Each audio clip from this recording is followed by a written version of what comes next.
a roll call. Trustee Acosta? Trustee Kyle? Here. Vice President Larson? Here. Trustee Roth? Trustee Sanchez? Trustee Van Allen? President Williams? Here. Student Trustee Guillen Martinez? Here. Student Trustee Amor? Quorum today? Quorum. Thank you. All right, we're going to go on to item 2, our land acknowledgement. The land on which we gather is the unceded territory of the Awaswas Yupi tribe, the Mutsun tribal band comprised of the descendants of indigenous people taken to the mission Santa Cruz and San Juan Bautista during the Spanish colonization of the Central Coast, is today working hard to restore traditional stewardship practices on these lands and heal from historical trauma. At this point, we're going to have our Pledge of Allegiance. So if you can, please stand and Dr. Sabah will lead us. Ready, begin. I pledge allegiance to the flag of the United States of America and to the republic for which it stands, one nation, under God, indivisible, with liberty and justice for all. Thank you, everyone. Item 4 is approval of our agenda. Are there any changes or can we have a motion? Have a first and second?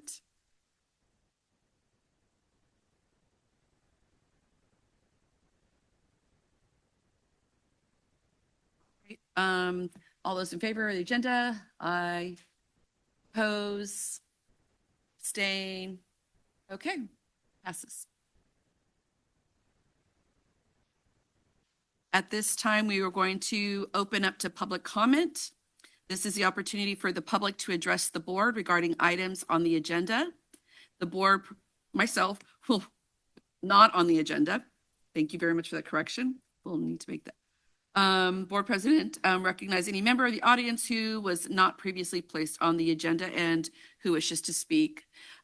Each person will have 3 minutes.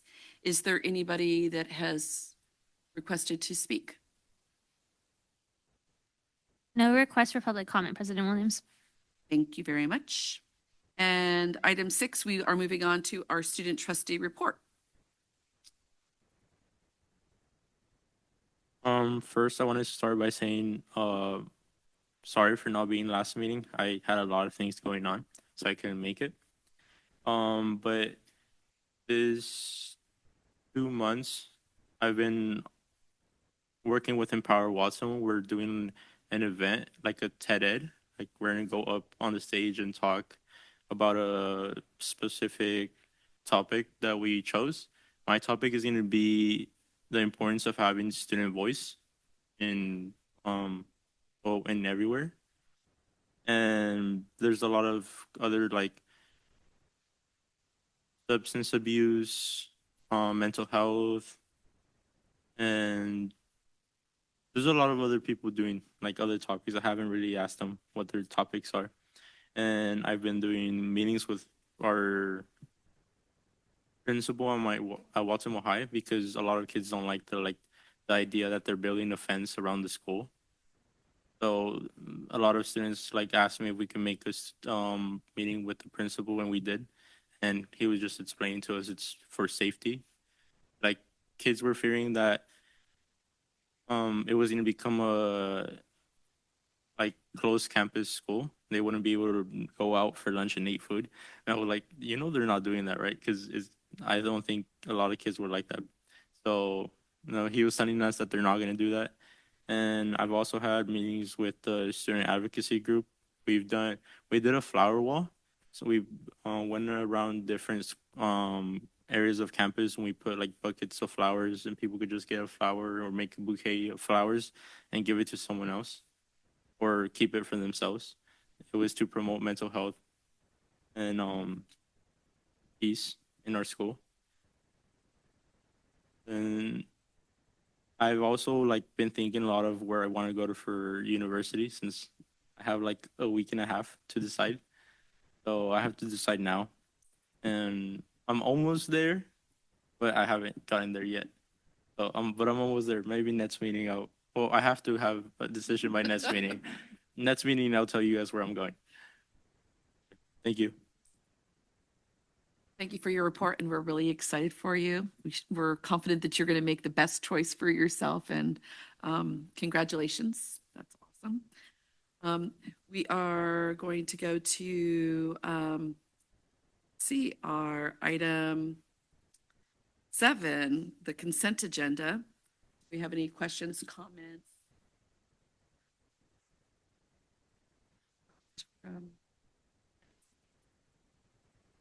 Okay, all those in favor? Opposed? Abstain? So we have no deferred items. And are there any additional correspondence that came post distribution of our board packet? No additional correspondences, President Williams. Great. All right. Now the fun part, our reports, discussions, and presentations. We're going to go to item 10.1, which is our 2024-25 fiscal year annual audit report.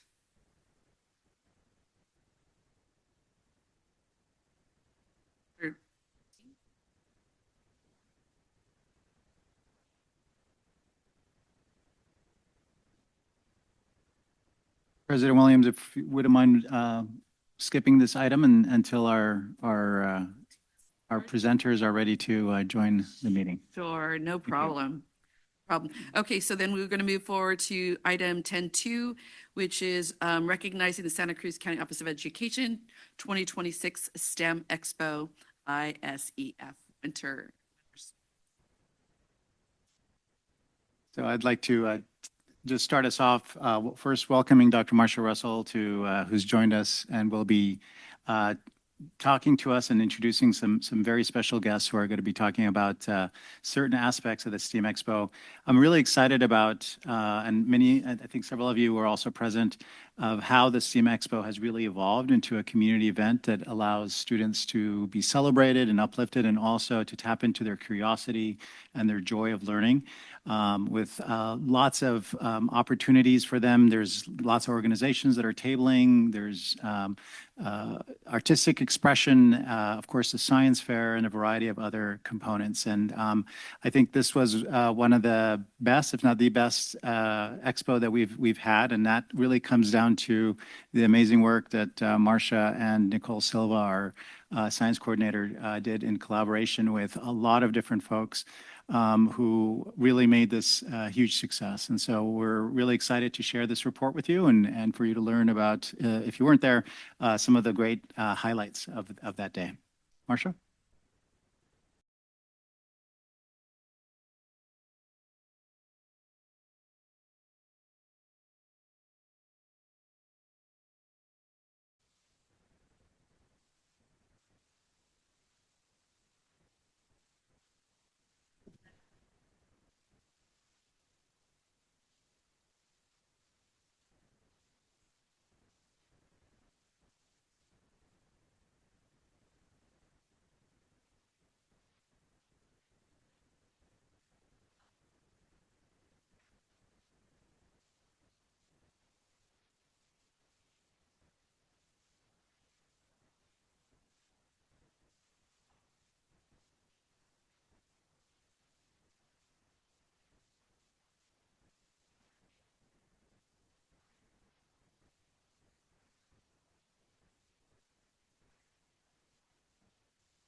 But congratulations on all of the increase. I mean,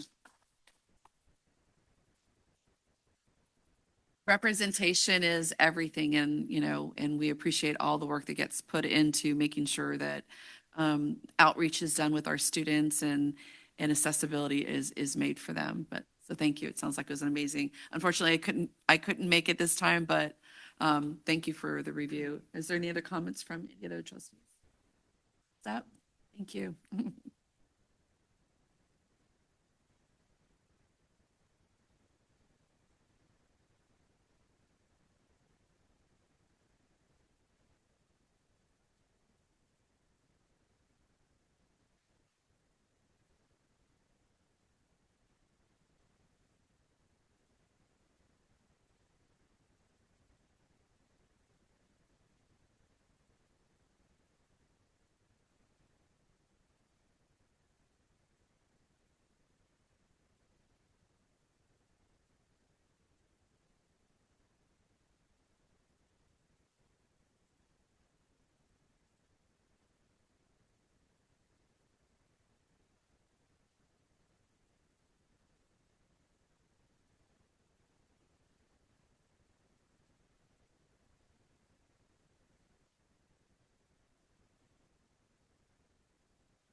How does the robot know if the fire is real or not?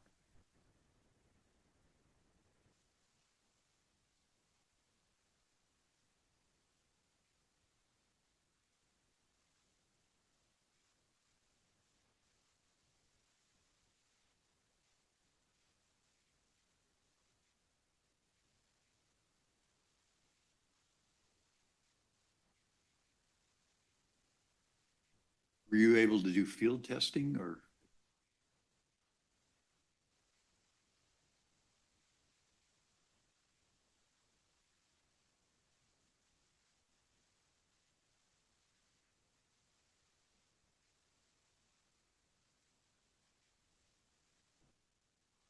So you designed the software for that? Impressive. And then also a question about the fireproofing material you developed. It sounds like you did some creative materials engineering there or something. Could you describe that?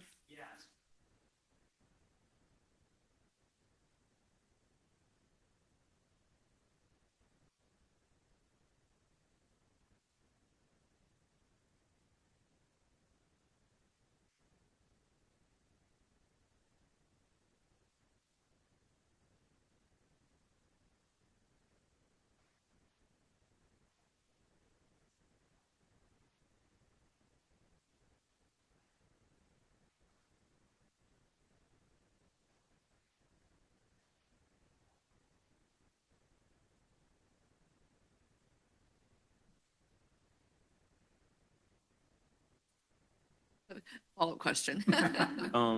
Do you plan on making a robot that is able to like go like out there and be able to extinguish fires?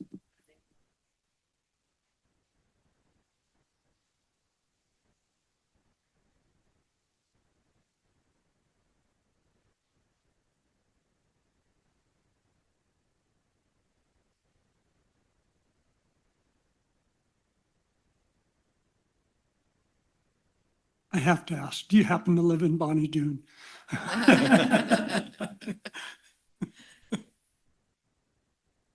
Thank you so much. Thank you.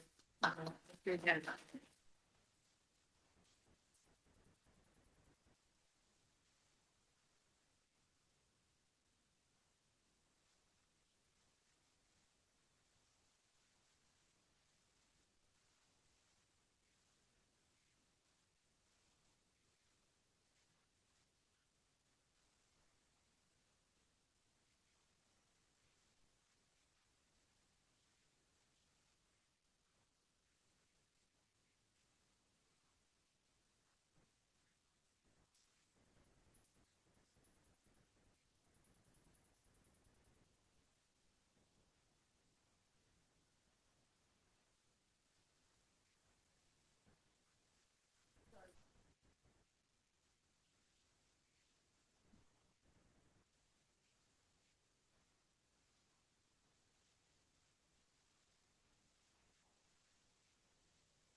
So identifying the blank faces is probably accurate, but you did an amazing presentation and putting it in layman's terms for us to understand. It was an excellent presentation from, the baseline to what you expect to do going forward. So congratulations on all of it and thank you for doing that.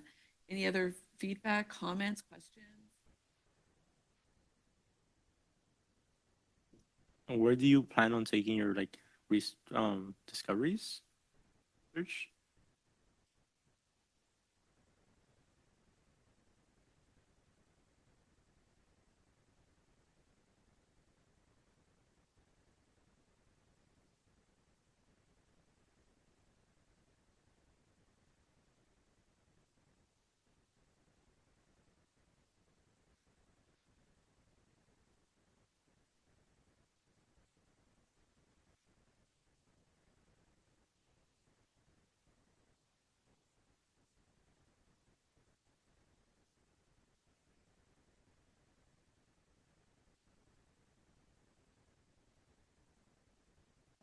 Determine this particular project? Is it a personal or was just did research and said, this sounds good, let's do this?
I just really appreciate the subject you chose because it's a really frustrating medical problem. And work, so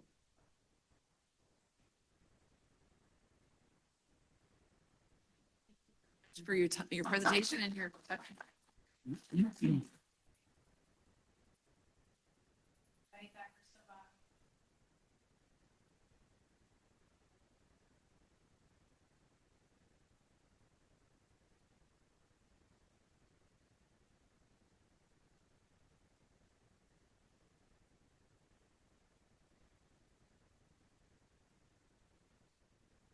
All right, yeah.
We-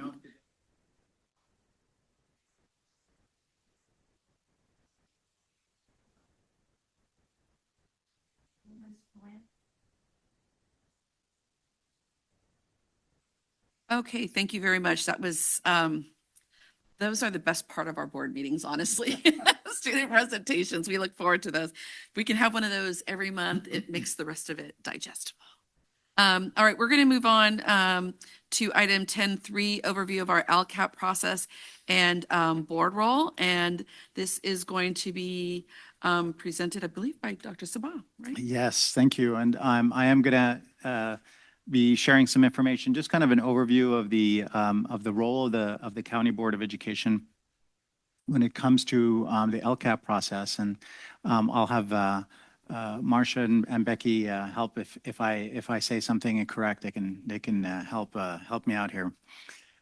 So we wanted to talk a little bit about a little bit about the separation, the difference between the role that you play when it comes to local control accountability plan for the County Office of Education versus the LCAP for the districts. And so I think it's important to know that this is there's a unique process that the County Office of Education has with our county board. It's very similar to the district one, but there are some distinctions that we wanna share. And so, as you know, that the local control and accountability plan was part of the local control funding formula that has been around now for 2007, I think, so almost 20 years, and describes how the COEs will use their funds and improve outcomes for students when it comes to the students that we serve. So for the County Office of Education, we'll be sharing that, as you've seen, we have the County Office of Education LCAP for our alternative education program, and then one for our career advancement charter. And so this is for all the students that are included in our county operated programs and our court schools, our alternative education, and other programs, as well as for the other one, which is the one that is approved because of the charter that you've authorized. So the distinction here you'll see on this chart, if you're able to see it. So the County Office of Education LCAP is completed by our own staff. So let's think about our alternative education staff for that one. It's approved by you, and it covers all the students who are served in our program. It's reviewed by the CDE, but you are really the ultimate approval authority for the LCAP. It's under, when it goes to the California Department of Education, and it's under the authority of the State Board of Education. And so they sometimes give us feedback, but your role in terms of approval is really very important. Now with the district LCAP, so that's completed by the school district staff, and it is approved first by the District Board of Education, and then it is sent to us for review for the County Office of Education, our Ed Services team. And it is under the authority of the county superintendent, which is different than your role as a county board. So as I shared, there is really two LCAPs that you review because we have two LEAs. One is the Career Advancement Charter, and the other is our Alternative Education Program.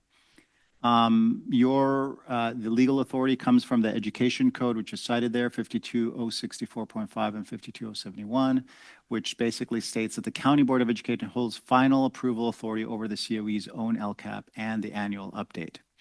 And so you adopt the LCAP, and that happens, that process happens in June. Then we also are required to verify, to ensure compliance, that we're meeting all the statutory requirements, goals, and actions, expenditures, and so on.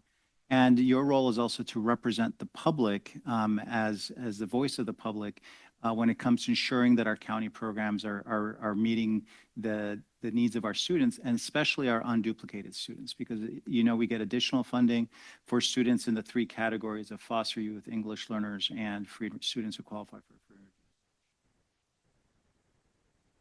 And so the timeline, as you're very familiar with, our team works, like right now, they're working on preparing the draft for and getting input from our our community partners and our families and students.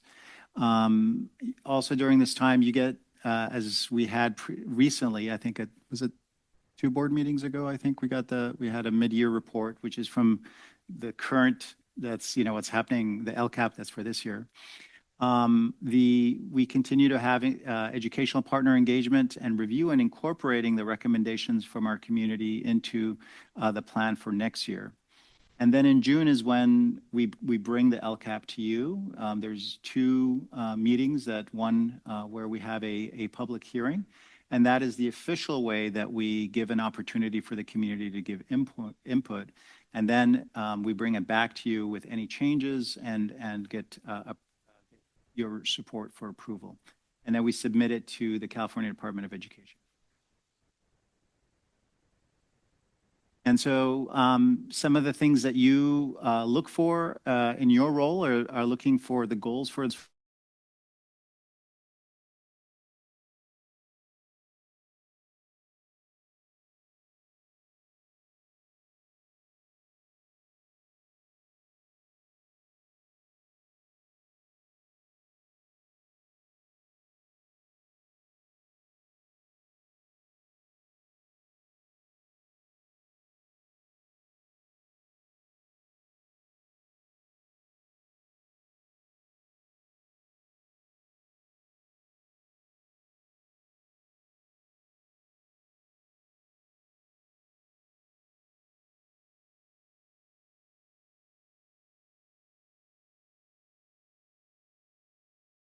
helping us.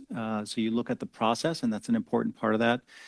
You also look at annual metrics and progress. Are we serving the students, and are they making progress? And also, you look at the 8 state priorities and ensure, and I think actually I think it's 9 for county, for the county LCAPs, I should say 9 state priorities.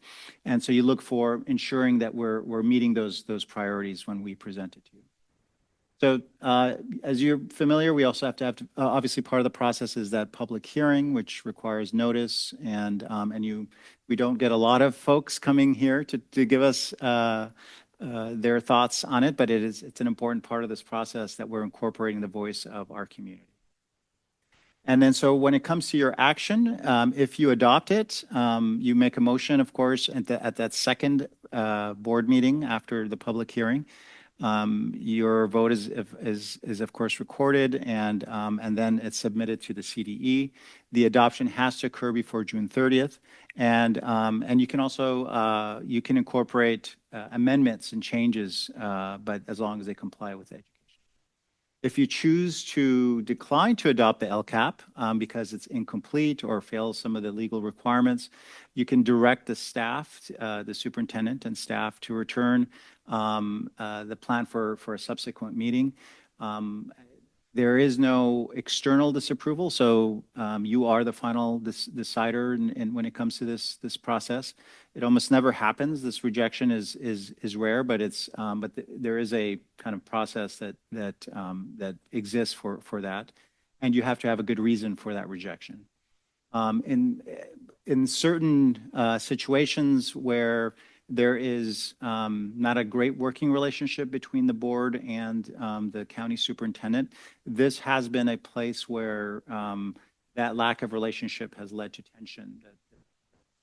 That's one of the reasons we appreciate having a strong working relationship. And so the cycle you've seen before, although maybe not quite in this, that cycle really is adopting the LCAP, implementation and monitoring. You then see an annual update, and then you also review the next year's LCAP. So the cycle continues that way. And then of course there's also the CDE. We also submit we can get feedback from the CDE ahead of time. So they actually allow us to send a draft of the LCAP ahead of time and give us feedback, that everything they agree with. So the key takeaways of this process is that you hold the final exclusive approval authority over the COE's own program LCAP. And the public hearing has to be noticed, of course, at least 10 days before you take action. review and focus on unduplicated pupil goals, budget alignment, educational partner engagement, and all 8, though I think it's 9 priorities. Questioning myself now. And the board re-engages every year with the annual update. And so that piece is been added and strengthened, and that gives you an opportunity to be able to ask questions. How are we doing? How are we making progress? Because previous to having an annual update, there was concern that it took you a year to be able to get feedback and provide feedback for the next LCAP. And so that annual update allows you to give us feedback during the middle of that process. And that is it for my report. I'd love to answer any questions. So just, I guess I should have given a little bit of background. We had asked Dr.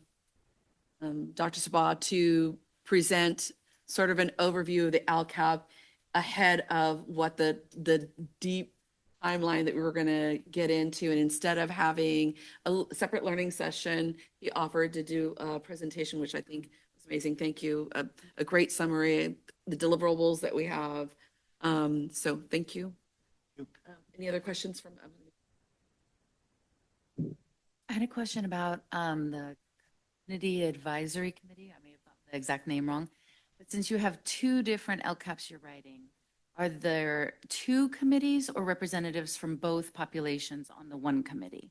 There's 2 committees. So both because the population is different. So we focus on parents and students who are part of our alternative education program and other partners for the alternative education one. And then for our career advancement charter, it's mostly students.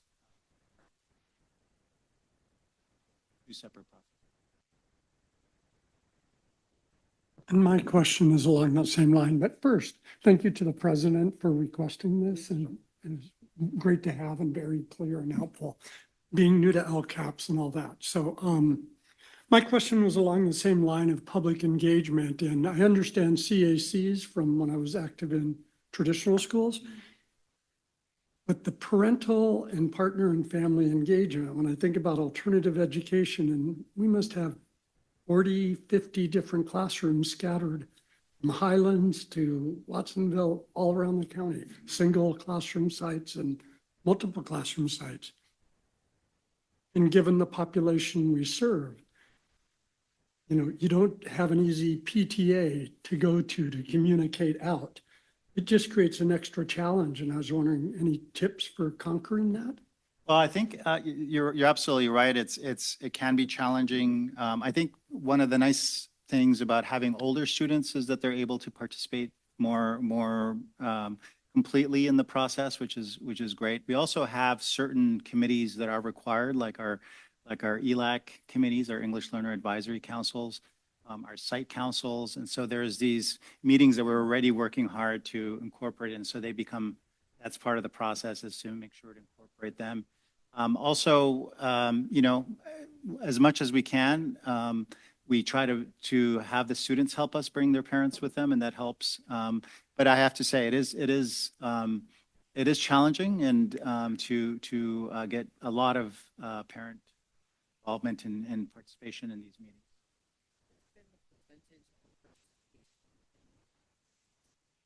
You mean like how many? Like folks? the parents or students. I'd have to get back to you on that. Yeah, I could get you numbers, because we also do surveys as part of our process through Parent Square, and we try to be as kind of short, quick ways of gathering information. But I think also hearing from students is really an important part. But I'd have to get back to you on.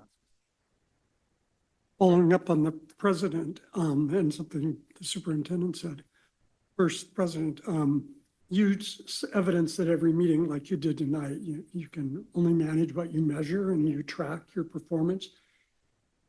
I don't know if you use any tracking paradigms for that level of engagement and input you get in every update, but just something to consider in your process. And then the question for you that I had never thought about, I'm aware of site councils at the schools my kids attended. Do we have to have a site council for every campus, even when it's a one classroom campus? So if you receive Title I funding, you do have to have site council. So we officially really have two school sites. So for our alternative education, our court school and our community school. So we are required to have two. Exactly. Those are not, they're different sites, but really they're part of the same school. They're all part of the community.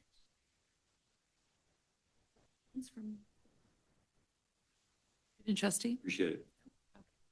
you ever participated in any community surveys? A lot, huh? Too many to count, huh? Good, I'm glad you're participating.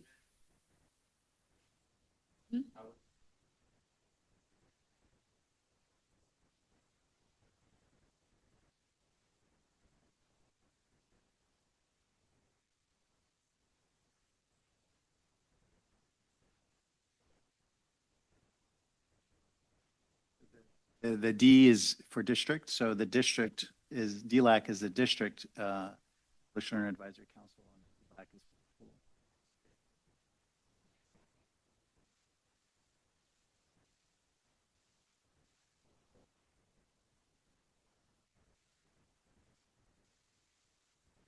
Great, thank you very much again for the presentation, appreciate it. Pleasure. I'm definitely going to save that and put it in my folder, so every time I have to remind myself, it's there. I'm going to ask, do we have our representatives for a presentation online? If not, we'll move to our new business. They are not on the Zoom yet. Okay. But I'm not sure if we should wait. I'll leave that to you, President Williams. But I will share that the upcoming presentation is already on eScribe, and the LCAP presentation is on your eScribe as well. So if you want to follow along. Okay. Well, if they're not online, I think we will, can I get a motion? Go ahead. Oh. It's such a clean audit. I'm Yeah. comfortable proceeding. I think we have a consensus that it's good. Okay, let's do it. So we'll go back up to item 10.1, our 2024 fiscal year annual audit report. Good evening. We use a firm named Eide Bailey, and they have been around for many, many years. We have actually, at the Santa Cruz County Office of Education, been using a form of Eide Bailey. We started off as Vavrinic, Trine and Day. They became VTD many years ago and then eventually merged with Eide Bailey. And so we have been using different representatives from their company for probably over 20 years, different locations throughout California. Right now, we're partnering with the Fresno office. That is where Samantha Moore, who is your auditor in charge of this. She is the one who prepared these. So the audit, there is a couple of phases for the audit process. There's the interim phase, where they start to do a lot of the sample testing. And the internal department can attest to it's a lot of data gathering. Once we switched over about 5 years ago to our online system, and we're able to store a lot of the backup for all of our deposits and our requisitions and all of that online, we were able to give our auditors access to it. It greatly cut down on how much handwork some of our people had to do by pulling all of the records and such. So they were able to do so much of it remotely now, where they used to actually have to come out to the site. And now they will say they're coming out for a week, and they might spend 2.5 weeks because they're able to be so much more efficient. So that's the first phase of the audit, where they do the school site testing and they set test for attendance. They do some federal and state compliance testing and some procedural items. And then the final stage of the audit is after we've closed the fiscal year, they come out and start looking at the rest of the information. And that's, again, the finishing up the state and federal compliance and the single audit, preparing the draft audit report. So the next slide is, here's the components of the audit report. So if you're wanting to read through the audit report, I assure you it's riveting. So it's, you start off with the independent auditor's report, and that's their opinion on what they've done with the audit, the management discussion and analysis, which is COE's opinion of the audit, and the financial statement and notes, required supplementary information. There's a lot of information that goes in there with all of the government. And then, of course, more supplemental information. And it ends with the summary of the audit results and findings. One thing that we wanted to point out this time is that the GASB, the Government Accounting Standards Board, released a statement. They are forever trying to make government organizations and nonprofits fit into the mold of publicly traded companies. So they're constantly trying to come up with these new standards that will help align our financial statements with the public. So this new one is the compensated absences. We have to actually quantify how much sick leave we have that we have not paid out, and put that as a liability. That was a new one for this year. The next slide is, there's 3 different components to an audit report: the government-wide financial statements, the government fund financial statements, and then of course, reading right now. So starting with the government-wide financial statements, it's looking at the statement of net position. So the assets and deferred outflows is 112 million. The deferred liabilities is 65.8 million. So our net position is, with that, we have 21.1 million of capital assets. Long-term liabilities of the 47.5 million, which is a decrease over prior year because we had our certificate of participation paid off our debt. And then the net pension liability. This is the state's portion of what they pay on the behalf of the employees of the COE. We do this big calculation every year, and I said by we, I mean auditors. And the state actually stirs and purrs to these big calculations they share with the auditors. And that creates the net pension liability. If the state wanted to take it off their books and make sure the individual districts they recognize their own portion obligation. So that's 42.8 billion or million, sorry. And compensated absences, as I mentioned, 44.2 million. And then we had other debts, which are released. So moving on to the next, we have government fund financial statements. So this is the statement of revenue and expenditures and change in fund balance. So for the county school service fund, this is going to be kind of broken up into a couple of different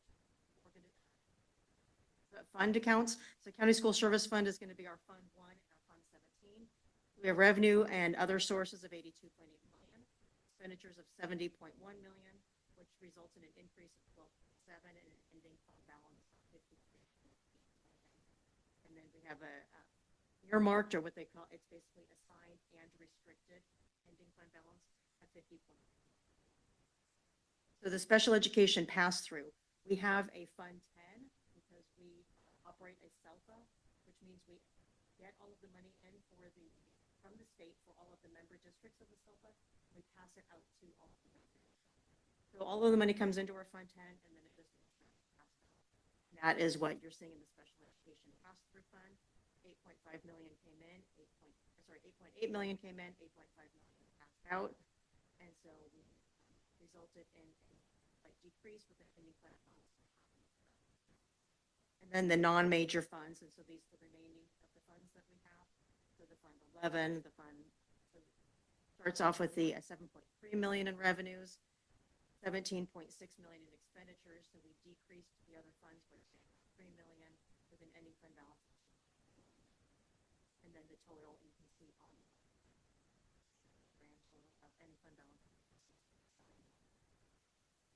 The next slide is going to be the schedule of financial trends and analysis. So, and this is statement of revenues and changes to fund balance.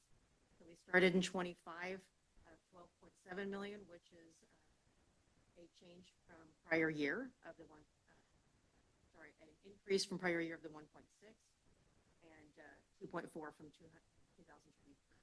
And then the ending fund balance of 53.8 million, which was obviously an increase from prior year, increased 14.3 million over the last 2 years.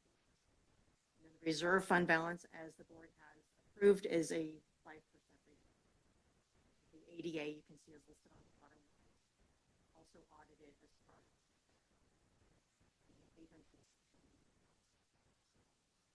the next slide. The finding and opinions. So part of what the auditors do is when they're coming in, they're looking at not only do we have any findings, have we complied with all the state and federal regulations, but they're looking at our internal controls. Are you doing what you say you are doing? You have somebody that we say that we have at least 2 people approving all requisitions. and they will look at our workload. They don't look at every single one, but they will pull a sample, go through and make sure that we say we are doing what we say we are doing. So right now, for the financial statements, they came back with there are no findings. We'd love to hear. Federal compliance programs that were tested, so they did a special education, a substance abuse and mental health services project, and then, of course, regional program and national significance and Title I and SRO. All of them had no there. State compliance, no findings, and we had a finding prior year of an ESSA reporting, which has been resolved, and then state compliance.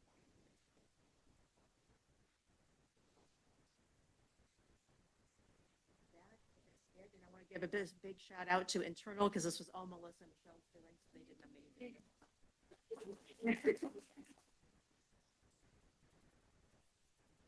Good question.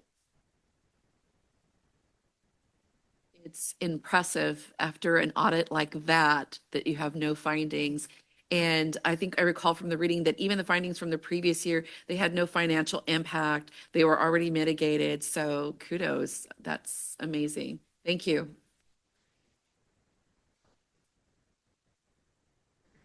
Make sure there's no questions, comments. If I could just give my thanks to the business services team. This is the A+ of findings, and so congratulations on Absolutely. some amazing work. Absolutely. All right. We are going to move on to the agenda. Item 11, new business and action. Our first is Resolution 2615, and I'm going to hand it over to Minnie. I think that's you.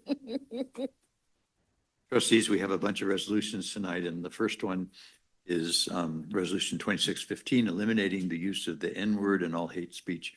And this was brought to us by some students who organized and felt it was important for us to actually adopt this into policy, along with what we already have regarding discrimination and so on. And the resolution, or the Community Outreach and Legislation Committee, was very happy to bring something forward, and several of us took part in.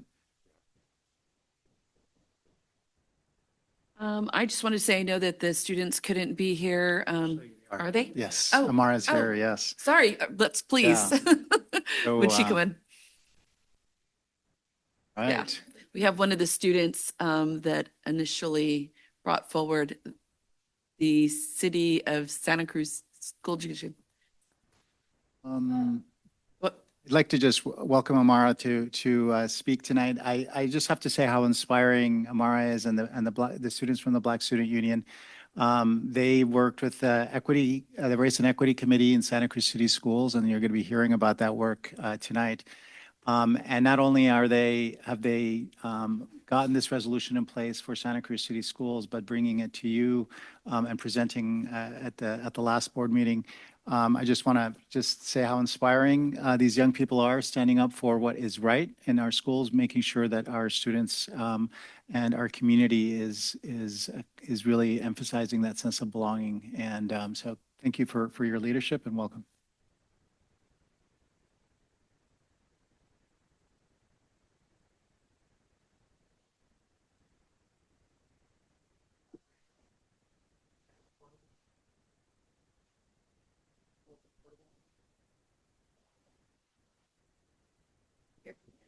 Yeah. Better? You hear me? Okay, no, it's totally fine.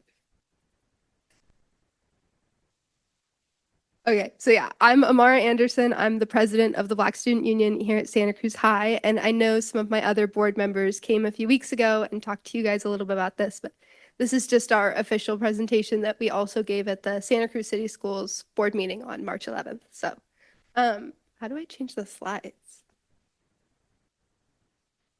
Green arrow.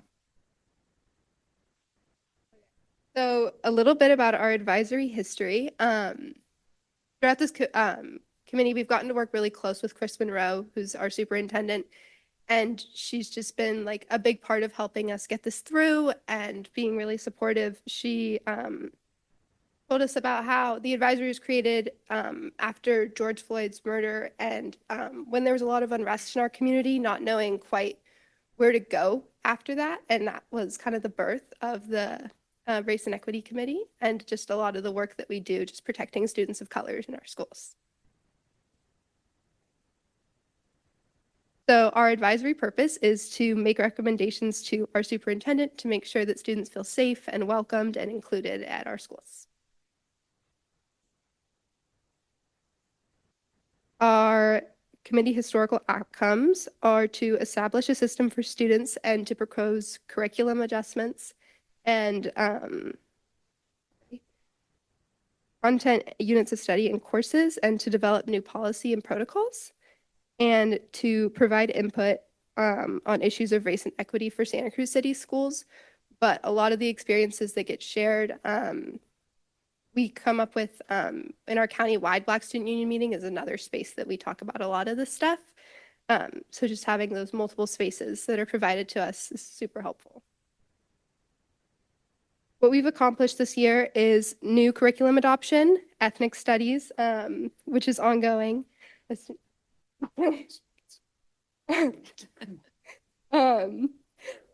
okay. Ethnic studies input, creation of challenge statements and support of schools' anti-racist and inclusion efforts, and just creating a safe space for students and having Kindness Week activities, which take place in our high school.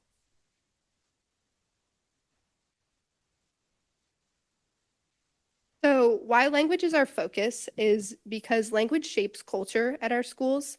When you hear certain words in the classroom, it sets the tone for the environment that you're in. And oftentimes when staff or students are silent when they hear hate speech, it can often feel like agreement to students of color because no one's standing up for them.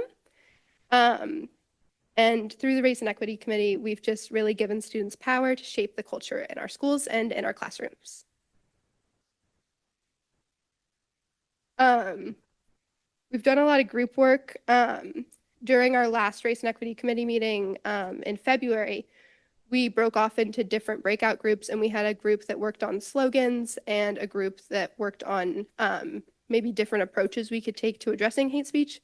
And then the breakout group that me and my board were a part of was actually sitting down with Chris Monroe and some other people from the district and reading a policy that was originally introduced on the East Coast and adopted over there, and then reading through that and adding things that we think are important, like the use of hate speech on social media and how that can impact a student's learning experience. And then also restorative learning and accountability. So our recommendation to the board is to pass the resolution for eliminating the use of the N-word and all hate speech and to revise board policy on non-discrimination and harassment.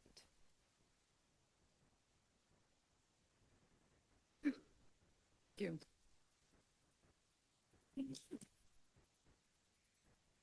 Well, I think the board, we extend our sincere appreciation for your previous board members presenting last month of the resolution that was passed by the Santa Cruz City Schools and for your presentation this evening, and the importance of passing a resolution that focuses on hate speech and specifically the N-word. And by raising your voice, it's not just contributing to meaningful, but it just brings awareness. And we appreciate as a board hearing from students what's important to them. And it's important to us to listen and apply what we learn. And so we appreciate that. And with that, our committee put together a resolution thanks to you and your board's work in bringing it to us and to our attention. I'll pass it on to Bruce at this time. Thank you, trustees. I'd love to have a motion on this. I would also mention that we have a policy amendment also on tonight's agenda, which accompanies this and fulfills the second item on the list that I've done. I will second your motion. I'll make the motion. And can we have a roll call, please?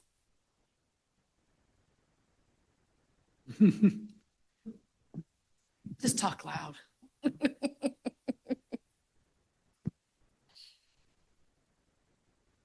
Trustee Acosta, Aye. Trustee Kyle, Aye. Vice President Larson, Aye. Trustee Roth, Trustee Sanchez, Trustee Van Allen? Aye. President Williams? Yes, Student Trustee Guillen Martinez? Aye. Resolution passes. thank you. Congratulations.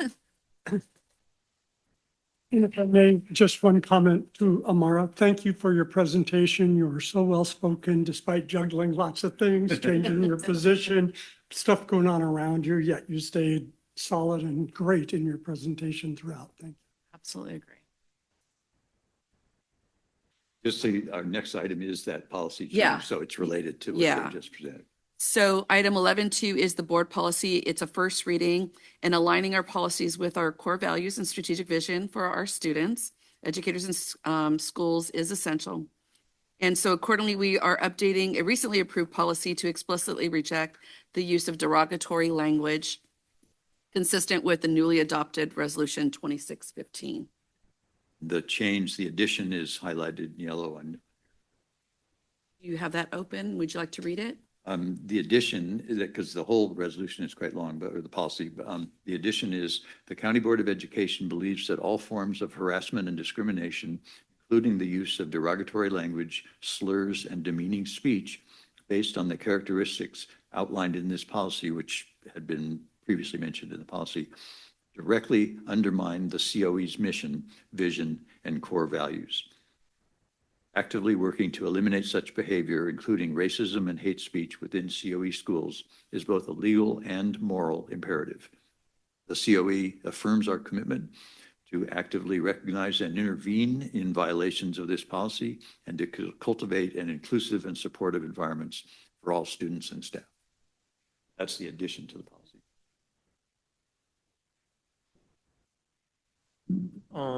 Is there any way like we could get education on why those, not for us, but for students, elementary, like higher levels of elementary, middle school, and high school, to why those words shouldn't be said? Is I feel like it is important to say you can't use these words, but why it's important to not say these words.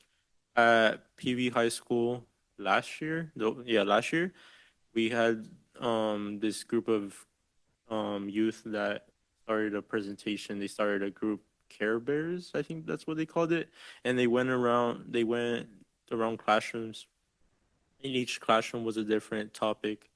When the first classroom was about the N-word, F-word, S-word, and a bunch of different words that you could say that are not allowed to be at school. So I feel like education on why you shouldn't be saying these words is important, and then we could say don't use them. But I don't think people know why they shouldn't be saying it, or they don't really care. I think Trustee Guillen Martinez brings up a great point. Part of the projects of what the BSU students have been working on is in fact creating material and some video content to be able to bring awareness and understanding for students. And I think that as our student trustee is highlighting, setting a policy is only one part of this. We have to help students recognize the harm that is being done when these words are being used.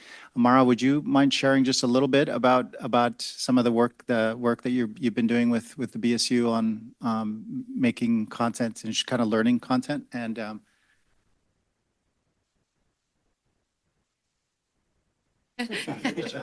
maybe you could sit down right there. That way yeah.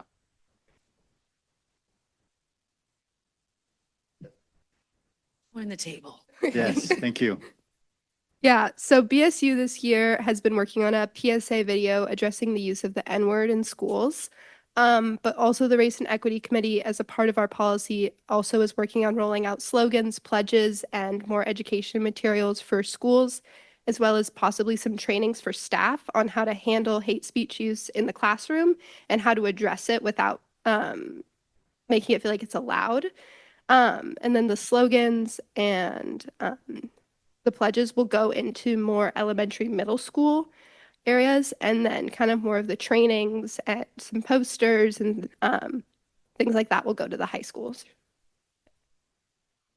So presentation of some of those materials, particularly for the younger grades, elementary, maybe junior high, will those materials and presentations be done by students or adults? Because I mean, feel like maybe students to younger ones might be more well received, but I'm just curious about what the delivery is, the mechanism is going to look like. Yeah, so the ideas and pledges and slogans were all created by students. I could definitely bring up to our BSUs and to Chris Monroe talking about having students be the ones to bring those materials into the classrooms. I think that's a great idea and definitely a possibility.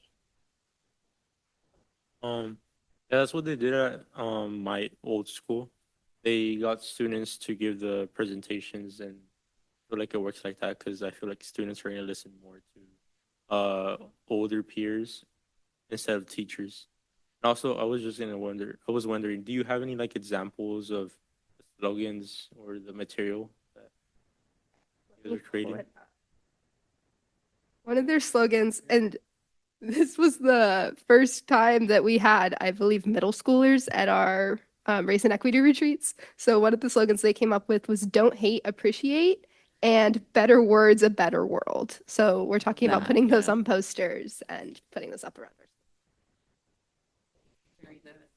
Another part of the work that we're doing is, Amara mentioned talking about how to intervene in a classroom and so we do, we have a program that Melissa Roberts presents, and Marvelyn Quiros, which is the anti-bias, anti-racist program. And it's a kind of a learning community for teachers to talk about kind of supporting each other and developing skills to knowing how to respond because in a lot of cases, as was mentioned earlier, by not intervening, it's allowing it to perpetuate. And so we have these learning communities occurring in both the Santa Cruz area and the Watsonville area. They've been very well received by teachers. And we think that's another, there's all these different parts because this is such a concerning thing. And as Trustee Guillen Martinez is mentioning, it's something that we need to be thinking about starting as early for our students. Is there a current procedure? And if so, what is the current procedure to teachers if there is these type of words being said in their class? Not a procedure. They're skills of intervening, basically making it very clear that this is unacceptable, and also helping young people. We believe in a restorative approach to help young people recognize the harm that they're doing. In some cases, students aren't aware of, and so part of the training is looking at different approaches. Depending on the context and depending on the situation, what to do in the classroom to make sure that it's clear that to everybody that this is not something that is allowed, but then also following up with students, possibly involving parents and helping students recognize the harm they're doing. I believe we might have a public comment on this agenda item. We do. We have a public comment from Haley Campbell.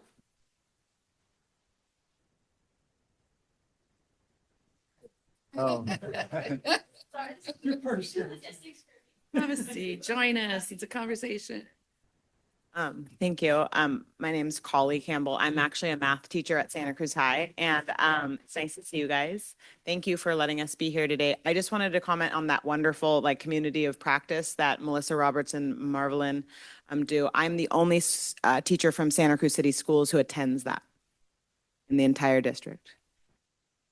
There is a very great representation of Tierra Pacifica teachers. Sorry, they come on their teacher staff meeting, and it's great. They're all there, and I'm the only one. Rishi has come a couple of times, but Rishi doesn't teach at Santa Cruz High anymore. And I just really wish there was just more people that did care about this, because I really hear what you were saying. It's like, well, what's going to happen? What's going to change? Especially if we don't have the tools, know how to deal with this, maybe in a classroom, or to have the uncomfortable conversation. So I really hope that more education can happen for how us teachers can have maybe more uncomfortable conversations, or at least,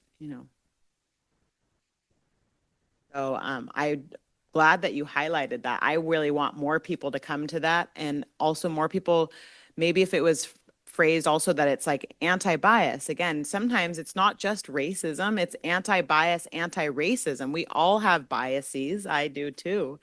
And so part of that is just examining that. So I'm really hoping that there's more education for teachers on how to deal with it. Thank you for your comment. Appreciate you.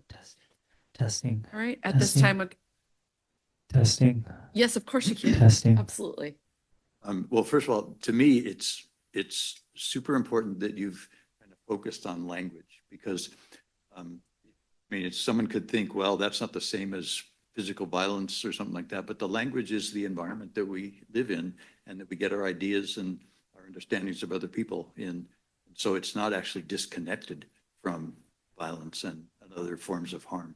It's part of a bigger picture. And so working on the language is really important. And I just wonder if there isn't an educational opportunity for students, families, and staff and teachers to have a time when we focus on language, not so much about somebody speaking Spanish or French or something like that, but about how language shapes us. And I just wonder if maybe we could think about some kind of a event or an activity or something that gives the community a chance to grapple with, want to change how we operate within the language environment by eliminating terms and the thought process.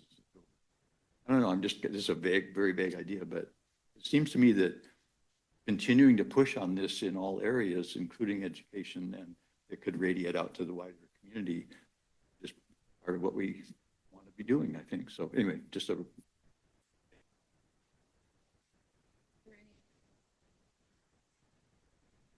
Okay, then at this point, I'll take a motion on the updated board policy 5145.3.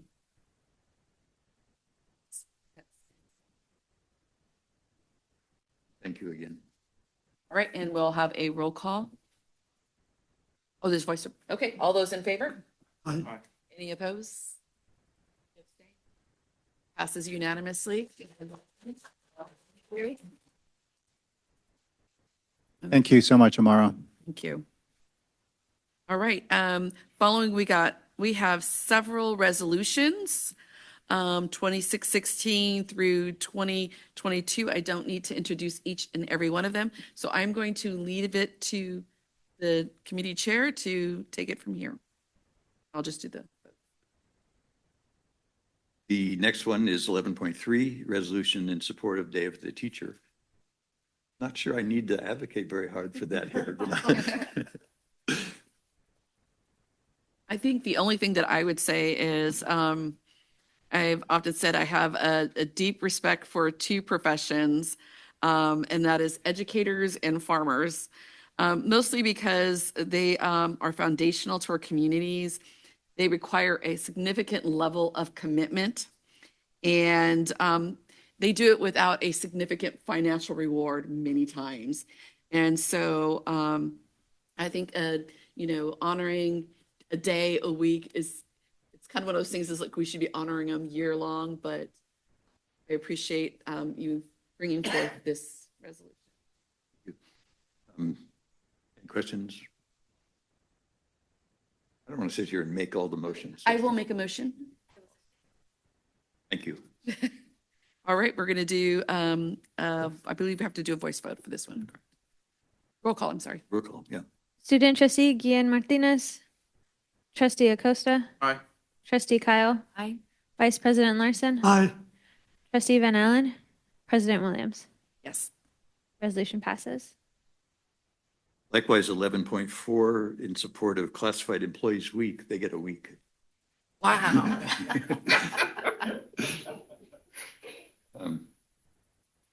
Same thing.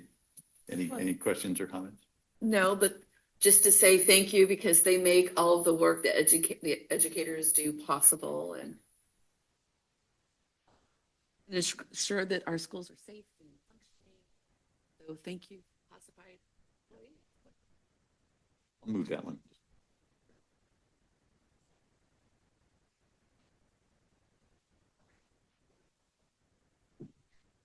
Student trustee Guillen Martinez, trustee Acosta, Aye. trustee Kyle, Aye. vice president Larson, Aye. trustee Van Allen, Aye. president Williams. Resolution passes. Resolution 11.5. Say, I like the eScribe, but whenever it opens a resolution, it opens it in markup mode. And so if I try to scroll it, it puts a highlight on the page. Oh, I have to remember to undo I don't know why it opens that way, but anyway. for you anyway. So, sorry. Ask them. Well, this recognition of Asian American, Native Hawaiian, and Pacific Islander Heritage Month, we've done before. I believe this is essentially what we've done before, but dated with anything that has recently changed. And ties in right in with some of the other subjects we've just been covering, equity and inclusion, and recognizing our diversity and our contributions to everybody. But it's about, and this is the month for it, or coming up.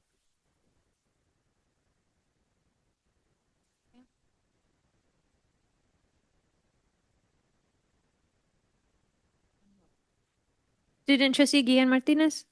Aye. Trustee Acosta. Aye. Trustee Kyle. Aye. Vice President Larson. Aye. Trustee Van Allen. Aye. President Williams. Yes. Resolution passes. Trustees, 11.6 is a resolution in recognition of Jewish American Heritage Month. And I think I said last time, what really bugs me about this is that when I was a kid in the 50s, World War II had just happened.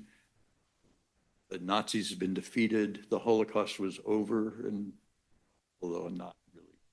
But, and I, as a young person, thought that anti-Semitism had been eradicated, had been utterly discredited. No one was subscribing to it anymore. No one was promoting it anymore. And it took me into maybe junior high or high school to realize that wasn't the case, and probably just seeing it happen around me.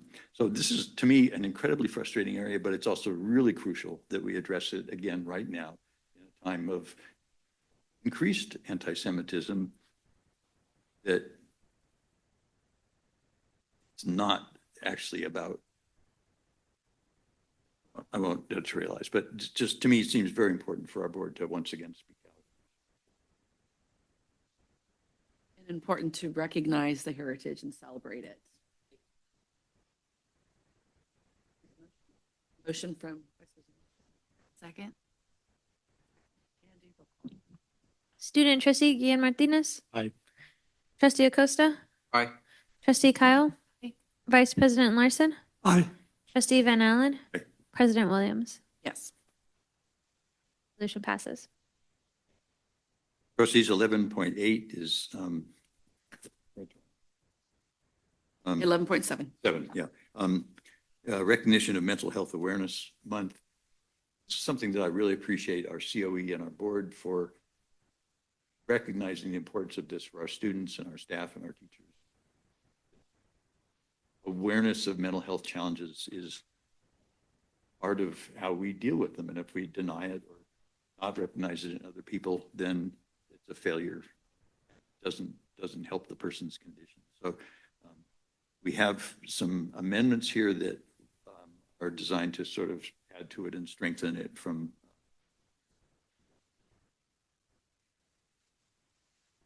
I would just say that I too appreciate that it is a part of our culture to recognize it. And because the fact is, we all know someone who is struggling or who has struggled with mental health. And it's particularly difficult when we see it in our students and seeing their struggle. But I'm also very proud that our county offers a myriad of resources for both students and adults. And so.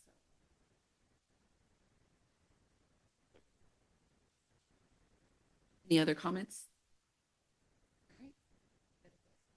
Student trustee Guillen Martinez. Aye. Trustee Acosta. Aye. Trustee Kyle. Vice President Larson. Aye. Trustee Van Allen. Aye. President Williams. Yes. Resolution passes. 11.8, proclaiming May 2026 for flying the rainbow flag and honoring Harvey Milk Day. I was on the city council when Harvey Milk was in office. Worked with him and some of the other people in the Bay Area that were trying to bring forward which at the time was radical and disrupting, to bring forward the rights affects people and so on. And Harvey Milk did not deserve to be assassinated for his incredible work. So to me, this is an important personal thing as well. It's just something that I know our COE and our teachers and staff are tuned to. And again, it's the kind of thing that backlash happening, increased attacks from some years ago on LGBTQ plus people. And the whole idea that somehow the government shouldn't be supporting people been promoted from the national level. So again, it's important, I think, for us to reinforce this point of view. Just a quick comment, and especially given some of the actions that have occurred at schools, both in Santa Cruz County and in Santa Clara County over the last 3 months, which I think has been emboldened by federal dynamics that are horrific. All the more important to do this. A question for the superintendent. I believe at some point in the last few years, you started the practice of flying the pride flag from Harvey Milk Day on through June, which is a resolution we'll deal with next month. Is that the practice this year as well? Correct. We're scheduled to do this on May 5th. And so we Flag will, raising. the flag raising will be right out here, and we would love for you to join us for that. And we also encourage all the schools in the county. We're one of the counties in the state that I think in terms of the number of schools is one of the highest percentage of schools that fly the pride flag during the month of June. And so we started early and keep it flying through June. I'll move this one.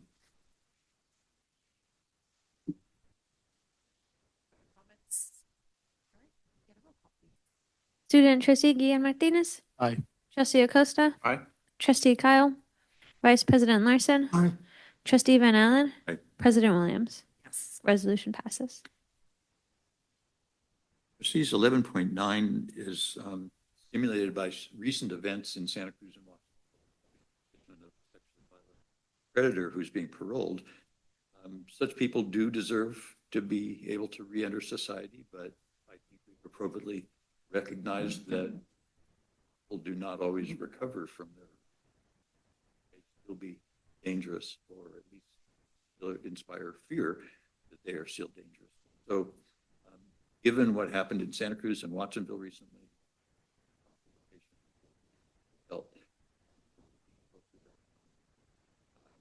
this came to us from several directions of people asking for speak out, and so we evolved this resolution to address that, and not only to be specific about those local potential positions of a particular person, but to state to do better. Legislation mentioned, and to me, this seems like a very hard thing, but I think our responsibility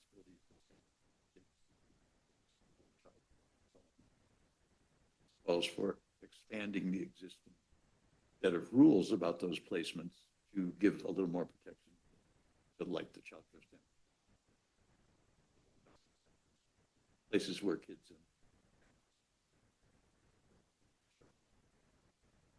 I agree that making the focus not just on 2 major cities in our county, but in places where children and families gather is important. We can focus on a specific person in a specific circumstance, but that doesn't all of our students throughout. Thank you for making it much more inclusive. Are there any other comments? Just not a professional one. I served on the California State Sex Offenders Management Board for 3 years. An incredibly tough issue, managing it. I was the speaker's appointee, and it was incredibly challenging. I really appreciate the sensitivity you brought to this issue and the framing you've made of our role here, protecting students and their families from both the reality of danger and the fear of danger.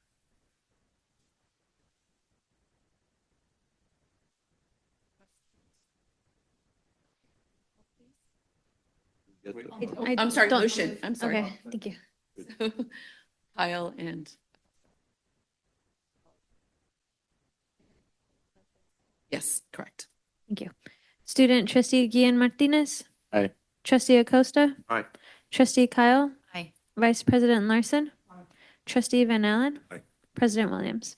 Yes. Resolution passes. Thank you, and that completes tonight's epic resolution process.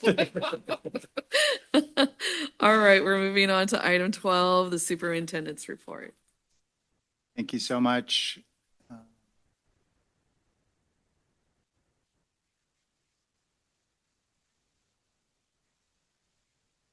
So just a few important updates to share with you. A recent decision by the Supreme Court has impacted our some of the rules and protections for students who identify as LGBTQ in our community.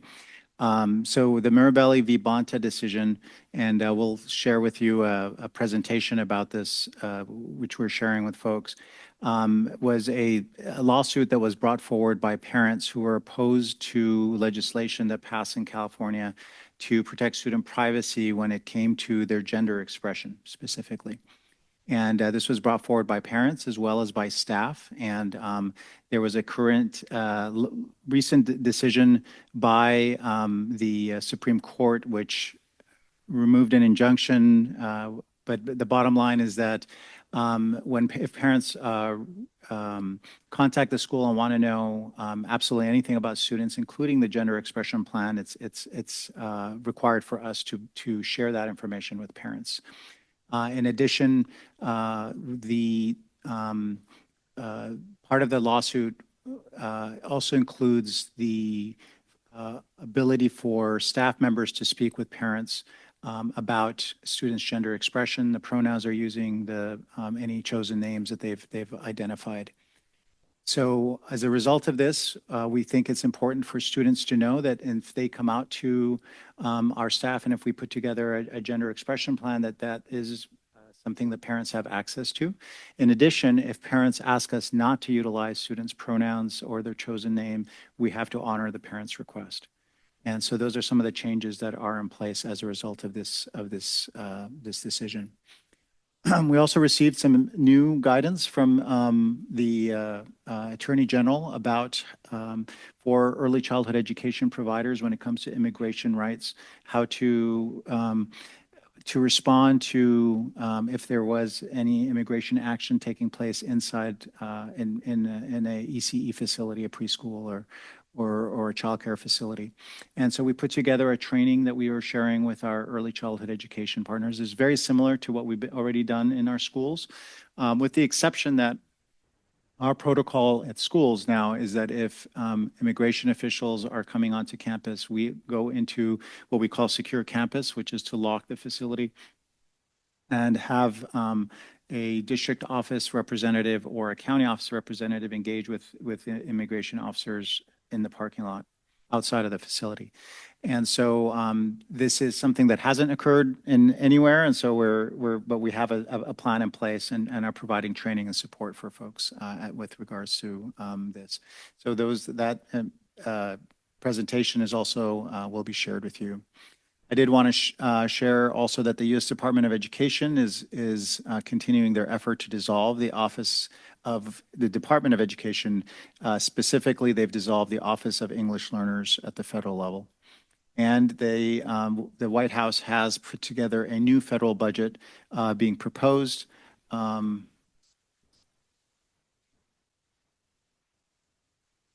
This is what I wanted to show you. Might be a little bit difficult for you to see, but the first column is the name of the programs. Title I Part A is one for students who are socioeconomically disadvantaged, students who qualify for a free and reduced lunch, for example. So you'll see that the budget last year was $18.4 billion, this year $18.4 billion, and what they're proposing for next year is $18.4 billion. Migrant education is being proposed for elimination. Our Title I Part D program is identified as being zeroed out. And you'll also see that there's a new term here, which is MEGA, which is a new block granting that the White House is proposing for Make Education Great Again. And it's a block granting of many of the support programs that have existed historically. The migrant education program, in which I worked for many years, for example, has been around since 1965 and has always had bipartisan support. Impact Aid is flat funded. Title II is being block granted. Title III, which is for English learners, is being eliminated. And these other programs, state assessments, education for homeless, 21st century community learning centers are all being block granted. And Title I IDA Part B, and which is our some special education funding, there's a modest increase there. And the Office of Civil Rights is being downgraded by about 50%. So this is what's being proposed. Just like the process locally in California, goes to there's a House budget, there's a Senate budget, then there's a reconciliation budget, and then it goes to the White House. But this helps us understand the priorities of the current administration, which are in many cases eliminating the programs that are designed to support specific groups of students, and anything that, again, that has what they consider to be any relationship to diversity, equity, and inclusion are generally being block granted into this MEGA category. So just a reminder of what the federal administration is proposing for next year. Actually, this is this year's budget. So this is how money was spent. You'll see that military defense is 14%. The education is about 3%. There's debt is about 13%. And then Social Security, Medicare, and Medicaid kind of add up to about 50% of the total budget.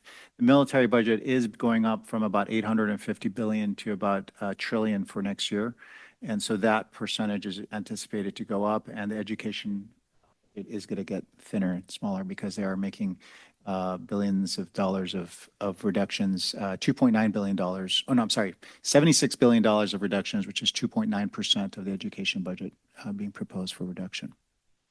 I did want to share with you that lots of the news has been related to PVUSD news, some positive news about student art exhibits going up. There's also been an effort to bring awareness about pesticide use around schools, and also lots of news about the reductions that are impacting the PVUSD community. Some important updates to share with you. Live Oak School District is going to be welcoming a new superintendent soon. The current superintendent is going to be leaving by June 30th. We're also continuing our effort with negotiating with our bargaining units, and the conversations are moving positively.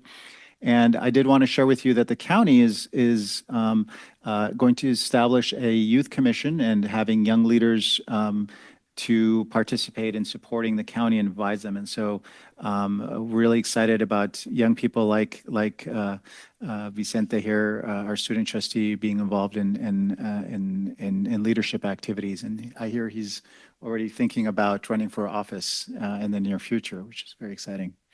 I did want to share that we have updated our racial equity and justice website, and it's a whoops, that's not what I want. It's not the link I think is not working right now, but we have updated the resources and curriculum for a variety of different areas, and so we'll send a link to you to be able to check it out. So new enrollment numbers were recently made available to the public that show where we're at as a county. And for the first time in several years, we have seen an improvement, or I would say a smaller declining enrollment number than we've had. So our county declined only 0.8% from last year. So we're at 36,980 students. And so the state, for the first time in many years, we actually declined less than the state, which declined at 1.3%. So this is welcome news, of course, for this is also higher than the anticipated projections that we get from the Department of Finance. So we're hoping that this is going to be the beginning of a trend. Well, we will see smaller reductions. We've this year, I believe we had about 300 students less than the previous year. We usually lose about 2% of our student population every year, and we've done that consistently until this year. So this is welcome news for us. Some program updates I wanted to share with you. Our team hosted the BASC, which is the committee. It's a committee that's part of a committee that works under the county superintendents that it focuses on business services. And our team hosted the BASC virtual conference this week with over 200 COE employees and from all 58 COEs across the state. So it was very exciting. We've launched a new process for safety, which the Stop It program, which is an anonymous reporting program. We've put it on all our students' tablets or their Chromebooks, and also having posters. And this allows them to provide anonymous reporting for both staff and students to share any concerns, anything safety related. And this is also with our special education programs. We've been working on helping to develop vibe coding skills. Vibe coding is using AI tools to create solutions. And so we've been having really fun, engaging activities where folks come together who've never utilized these tools before and actually are creating solutions, programs, games. Teachers are creating some amazing, innovative solutions with the skill set. And my son, who's in college, told me the correct term is prompt engineering. So I've been trying to switch to that. From vibe coding just sounds so much cooler, but vibing, but prompt engineering is the term they use, at least at the university. We participated, I believe that Trustee Larson and Trustee Williams were present at the World Languages Showcase this last Tuesday. Wonderful, having lots of students reciting poems in 5 languages. I got to recite a poem in Arabic, my first time were very exciting, but we had students reciting in Spanish, French, Mandarin, Hindi, and Lati, or Latin, not Lati. I thought that was a language I didn't recognize. I thought it was gonna come off really smoothly, but it was Latin. It was Latin. Sorry. So we've been focusing a lot on opioid education lessons, and we've piloted some new curriculum, and also providing Narcan demonstrations at our alternative education sites. We also supported students who are part of Empower Watsonville and PVPSA to develop videos talking about mental health and also about substance use and getting help when students are struggling with mental health or with substance use.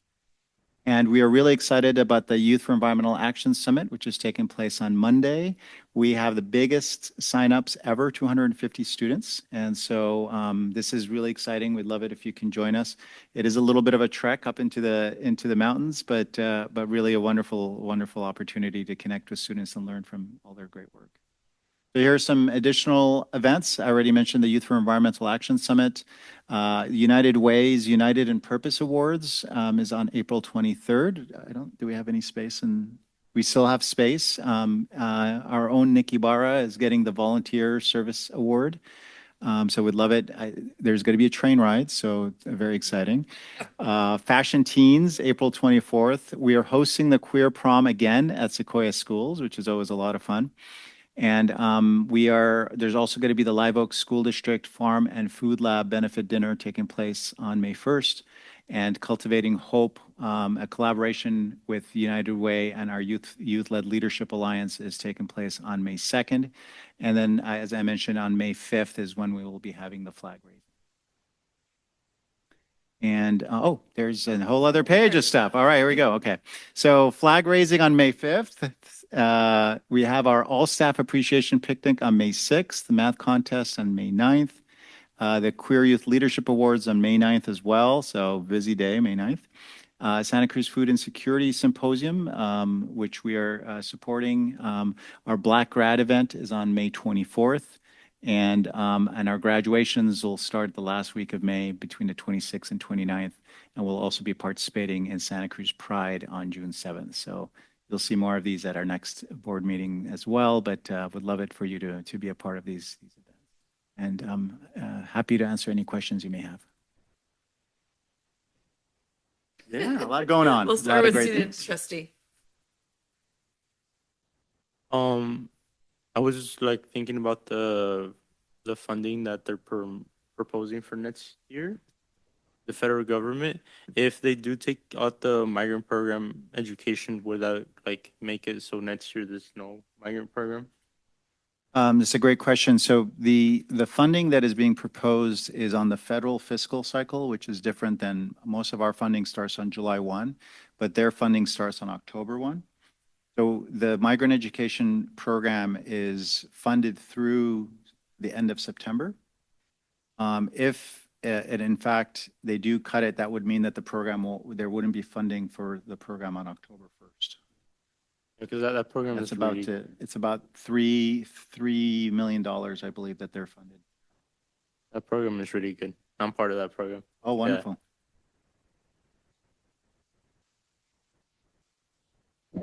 It's not on the agenda, so not a discussion, just a question from a prior report.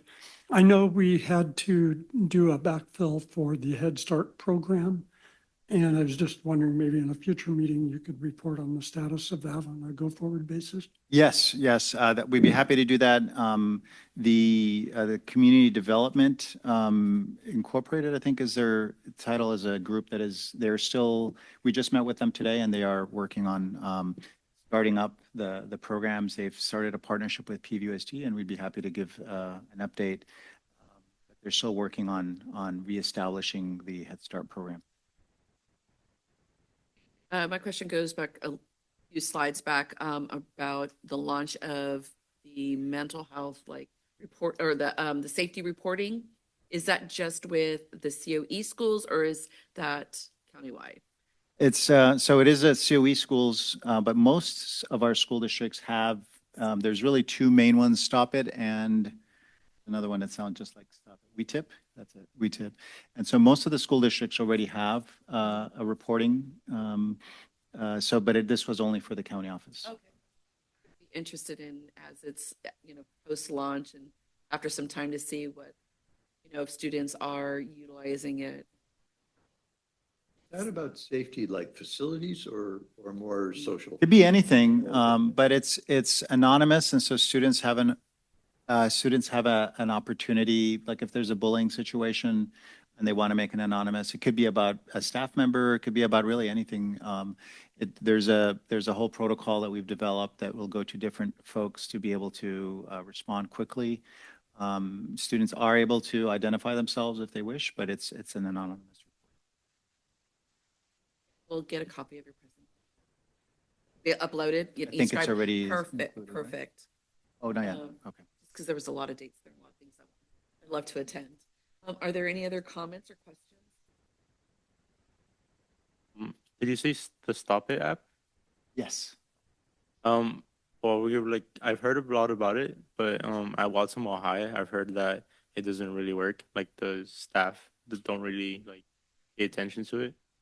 And I asked the people that told me that it doesn't work. I was like, have you tried to put something in it? They said yes. So I don't know, if the staff really pay attention to it, and if they don't, that would be something for us to tell them they should.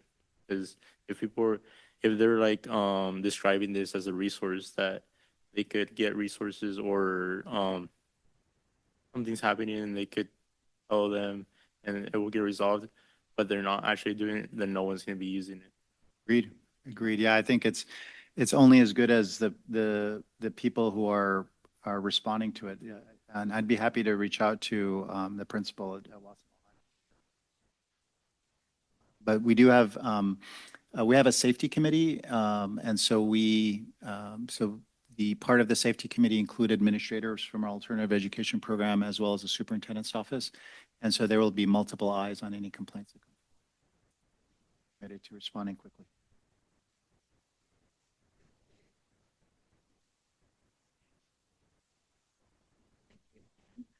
All right, we're going to go on to our trustees report where our trustees have a few minutes to report on what they've been up to and start with President Williams. Since our last meeting, primarily education related, I've been to lots of school sporting events. And I've done a lot of volunteering at my kids' schools. And then spring break, we went down south and toured 4 colleges. So that is pretty much my report for the last month.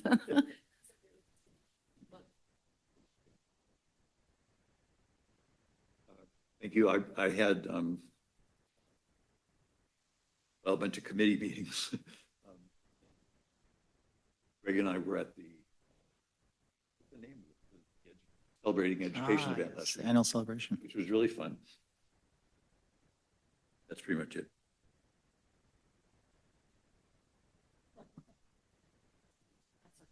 That's okay. Trustee Larson will, got to use it. Well, the next morning, very early after our last board meeting, I left on my son's spring break. Not visiting colleges, we went to 3 amusement parks and 2 caves on the East Coast. So, Parcel Tax Oversight Committee for Santa Cruz City Schools, I'm a board-appointed member of that. SCUSBA met with a presentation on AI, and several districts spoke about their staff's work and appreciating the CSBA staff support as they've been developing their own AI policies. So it was nice to hear that coming from the schools we work with. Celebrating our schools was great. Let's see. Last Tuesday was or this past Tuesday for the Youth Environmental Education Summit on Monday, they had volunteer day. So I was in the office just putting stuff together, which was fun. And then I attended the vibe coding training that was offered to our staff. And Nick explained the story that people who aren't in the business call it vibe coding. Those who are call it whatever it was, prompt engineering, because that feels less insulting to their world. It was amazing though. I'm gonna try playing with it. So that was fun. And then the World Language Showcase, the highlight being, of course, the students, but also the superintendent's poem that he wrote and recited. Yes. So both sides of that it was a great poem. Now I'll stop there. Coding world vibe coding definitely has It's like demeaning of their work. Oh, my goodness. More fun. I wouldn't have gone if it had been called prompt engineering. Really? Vibe coding made you really Yeah, exactly. You're like, nah, I'll pass. Well, I had a light month, mostly because both my husband myself at one time or another were having some health issues. So I was pretty low key for the month, but I was really excited to join the World Language Day at Harbor High, and amazing students, the bravery and just the creativity that they shared, and it's incredible the languages that are spoken as well as they're learning for the first time. It's just so that's pretty much my report. And so with that, we will go on to any reports from any ad hoc or standing committees. Do we have any committee reports from? Drugs say it all? Nah. All right. So item 15 has a list of our upcoming scheduled meetings. Our next board meeting is May 21st and so on. And with that, we want to thank all of our staff members who stuck with us. We appreciate you. And with that, we'll adjourn. Thank you. Thank you.